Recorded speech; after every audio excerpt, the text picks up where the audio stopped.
David here with Figboot on pens, back again with another fountain pen review. Today I have for you something I feel is rather special for my personal collection. It's something I recently picked up. I've enjoyed it immensely and wanted to share it with you. One of the things I enjoy about this hobby is that while there are fantastic pens produced by larger companies and manufacturers, there is a width in the market available for individual artisans to create amazing work out of cool materials and thrive in this space as well. And it's a creation from a talented artisan I will be showing you today. It's from a company by the name of Makar Knives and Tools, and the model I'm going to show you is called the Torpedo 250.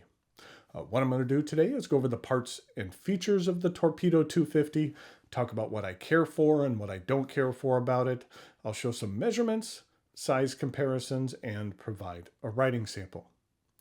I became first aware of Makar via Instagram. I saw a couple of pictures of their pens and was just blown away. I contacted them and commissioned a pen that you might recall I previously reviewed called the Torpedo. I'll show you a couple of pictures here in a minute to refresh your memory. Makar is based out of Poland in a city called Olsztyn in the northern part of the country. The company is a one-man shop, and that one man is Marcin Wojciech. Makar in Polish is short for noodle because Marcin used to be tall and skinny when he was younger. He's still tall, just not quite as skinny. And that's what his friends started calling him, and the nickname stuck. Here's a look at the first pen I purchased from him. You can check out my review to get more details about this amazing pen and the techniques used to create this one-of-a-kind piece of functional art. One of the things I loved about this pen was the roll stop. It's made from a metal called Mokuti. I've seen this metal on other pens and I've really cared for it, so I thought it would be nice to have Marcin make me a pen from the material. So he did. The pen arrives in this box. It has the Makar logo on top. It's a rather fancy logo. It kind of reminded me of the logo of the band Queen with the wings and like the additional flair. Inside, we have a certificate of authenticity, and then there is some information about some other products that Marcin offers. He offers some very cool things. He makes a bolt-action roller ball that has a very smart design element. When the bolt is activated and the pen tip extended, the bolt actually blocks the clip from being used, so it prevents you from being able to clip the pen in a pocket while it's extended. That's just some pretty smart thinking.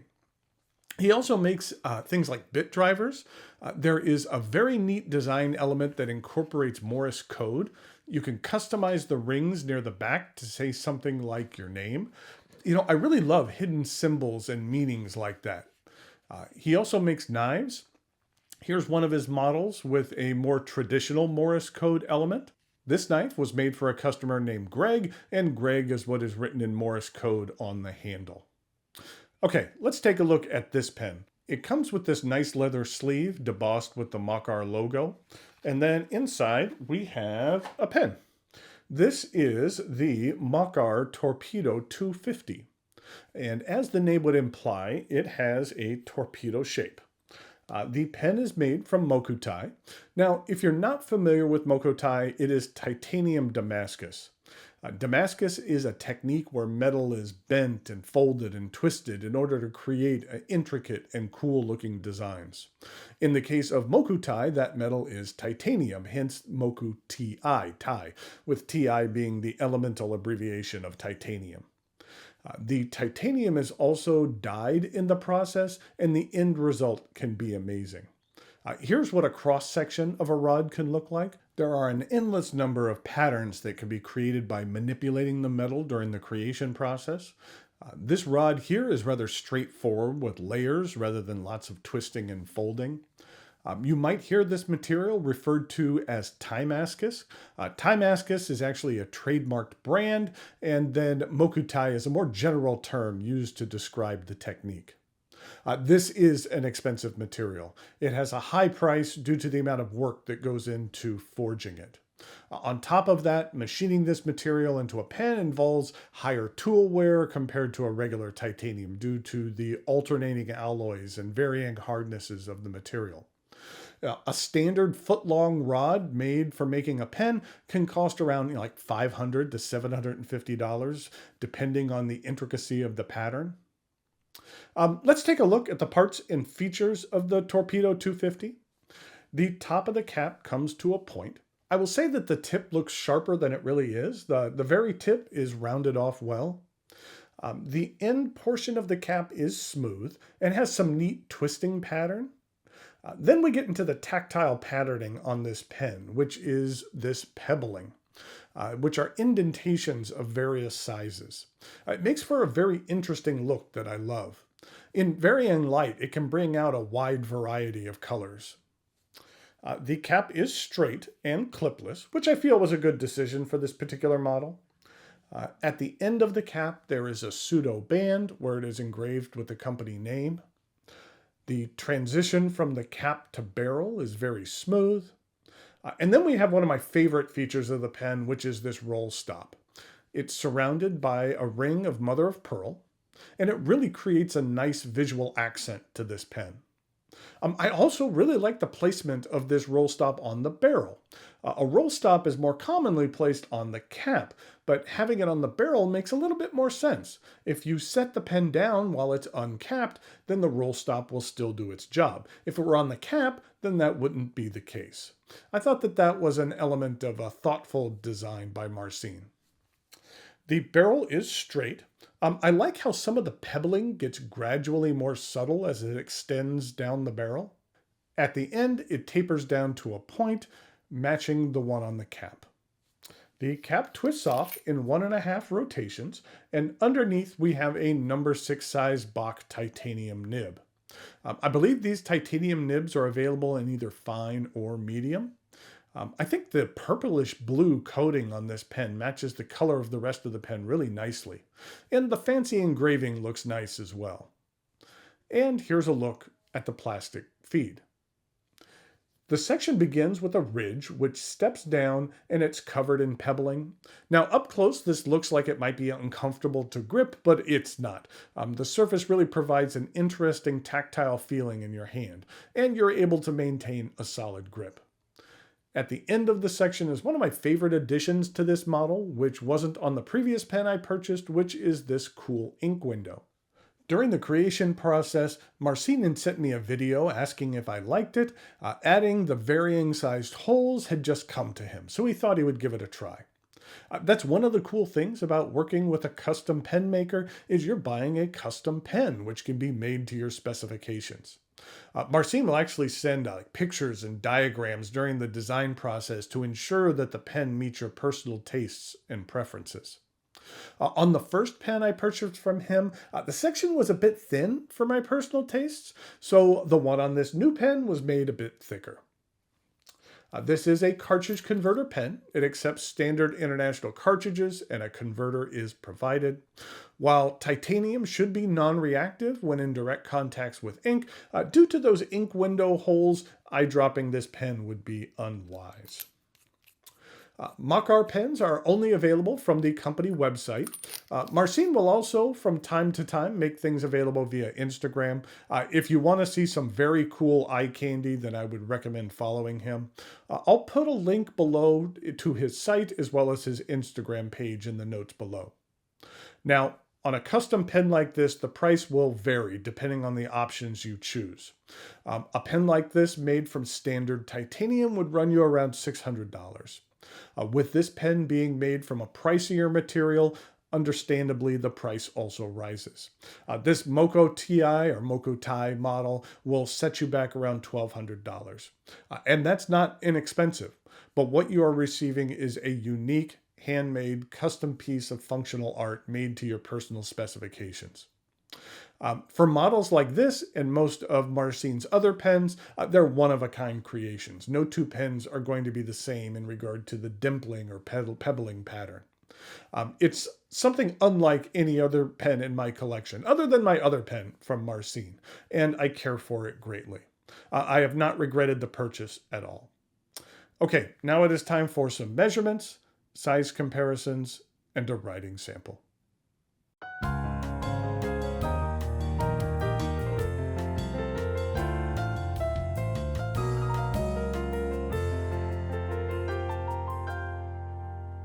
Here we go with some size comparisons for the Makar Knives Torpedo 250. I just wanted to give you another closer look at that material. Just the way the light hits it, every way the light hits it, it just looks a little bit different. I really love the roll stop as well. That really pops with color with that mother of pearl. And then with the nib, it's just a beautiful overall package, and I really like it. This is what it looks like with the original Torpedo, which is the first pen I purchased from them. You can see it's slightly different. This one had the anodization and then polished down so that only the color remained in the indentations, and that coloring isn't present here on the other model, but they're both beautiful pens in their own right. In regard to a couple of other metal pens with interesting techniques and patterning on them, I have a Wancher Japan Blue, and this one has a beautiful hammered metal on it. And then finally, something I reviewed recently, which is the Diplomat Elox Matrix, which has that nice cross patterning on there. And that's what they look like in comparison. And for a couple of non-metal pens, this is what it looks like with a Mont Blanc 149 and a Parker Duofold Centennial Big Red. And then finally, here it is with a Sailor King of Pen in Royal Tangerine. In regard to some uncapped comparisons, this is what it looks like with the 149 from Mont Blanc. And this is the Sailor King of Pen. And finally, the Diplomat Elox.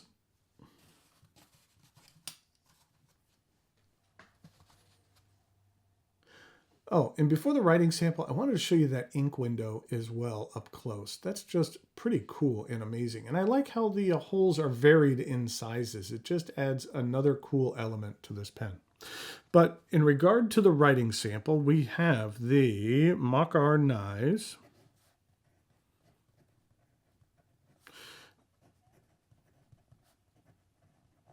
And this is the Torpedo 250. And this is a medium titanium nib. And since this is a pen made in Poland, I thought that I would also use an ink made in Poland, which is KWZ. And this is Sapphire Blue.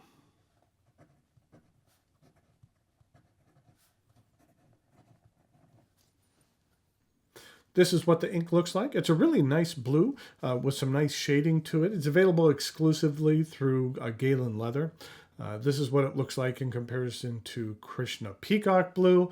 And then one of my favorites, which is Pilot Iroshizuku Konpeki. This is what the KWZ bottles look like. Really nice large bottles, wide mouth, so you can get just about any nib in there. And here we go with the rest of the writing sample.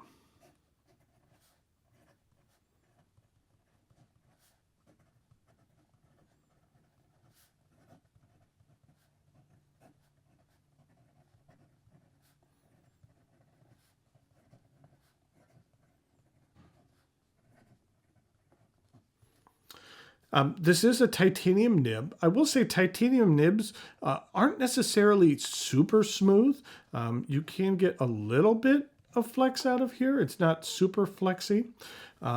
It does have a bit of feedback to it, but not. It's not overly heavy. It's decent. The ink flow on this medium nib is nice. In regard to reverse writing, I'd say that's very scratchy, but it does lay down extra fine line. And then in regard to some fast writing,